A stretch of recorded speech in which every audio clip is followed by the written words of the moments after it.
Kaj neko bezobrazan. Nisi ti vidjela. Ma joj, popuši mi kurac. Evo, hoćeš to?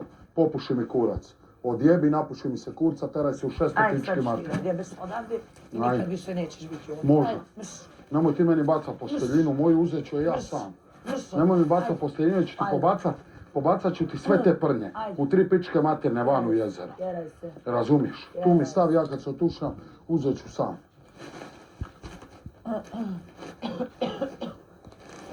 Ko te jebe? Kravo isfrustrirana. Koliko me boli kurac, stara za nju. Neću ja to trpiti. Ja non stop da imam u želucu ovdje da mi vari.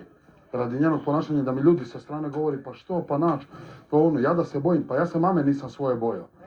Ne, ja ću još gori biti, razumiješ? Ja ću na to ponašanje gore se ponašati, razumiješ? Tako, tu mi stavi kad se istušam, doću, pokupit ću svoje stvari i teraj se u 100 pički materi. To s pederima, idi i tako se ponašaj.